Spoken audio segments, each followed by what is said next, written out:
Alexander, thanks for spending time with us this morning. We're here at CES 2017 with Continental. Tell us about the systems that you've got on display here at this year's show.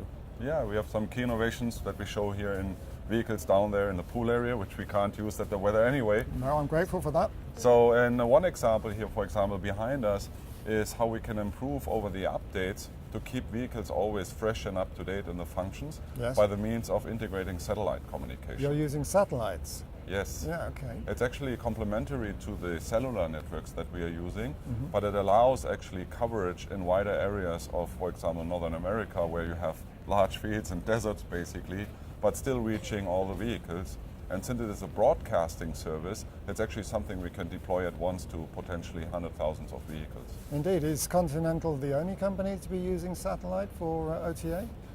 We are actually partnering with Inmarsat, a global leader in satellite communication, providing that service to naval and aviation for quite some time. Next, we have here a motorcycle that features actually a cluster that connects also to our back-end services and what we call e-horizon, the electronic horizon. With that, the driver gets information about the route ahead and potential dangers or hazards on the route, which are certainly very dangerous for a motorcycle driver. Another example, what we showed also last time, we started demonstrating even live on the streets of Las Vegas, is traffic light assist. Why do we show it again? Because we grew the system integration even further on what we have shown last year. Think about cloud-based information that you get about traffic light. They're basically the actual state and the timing.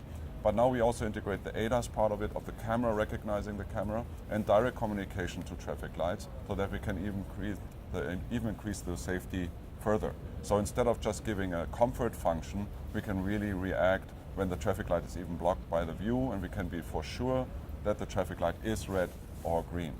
And over here, Alexander, what do we have? So here's something we call remote cloud key. Imagine you want to give someone access to your vehicle in a very secure and reliable way. Yes. Just temporary. Imagine a use case, your windshield is broken, you want to have it replaced. You don't want to be at the vehicle to allow the service provider to replace it. Now you just send them a key over the cloud in a very secure way. Yes. And you get actually the messaging when the key is used and when the car is locked again, and the car cannot, or the key cannot be used to drive the car away. So we're actually enabling a platform that enables this service to different service providers, and you as a user still have control and know it's a reliable and secure service to you. On this vehicle, we're actually showing something we call a comprehensive environmental model. What it does is actually combining all the different sensors of the vehicle into one perspective of the environmental around. Think about yourself, you have eyes and ears, and you take that all to understand what's happening around you. Here we take cameras, radar sensors, ultrasonic sensors, and really combining the benefits of these different sensor types to really make sure the vehicle is a vehicle, what kind of vehicle it is, and also have redundancies. And I believe we also have a LiDAR technology display over here. That's right. That's our high-resolution flash LiDAR. That's actually another sensor that we are adding to the portfolio of ADAS, advanced driver assistance sensors, to the vehicles to allow highly automated driving functions. Why do we need that? We actually need redundancy to make sure that we really detect the objects and are very confident that this object is at the right location.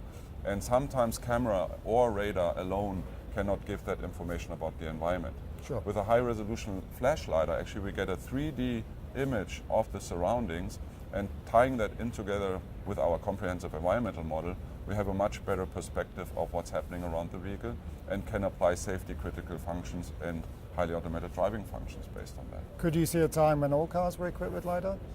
That will actually come with the rollout of highly automated driving functions, as we from Continental see that coming 2020 for the level 3 mostly, which means the driver can shut off for some time. We will see then step by step coming that these sensors will also be added to the vehicles. Okay, well thanks for your time this morning, Alexander. Thank you. Cheers.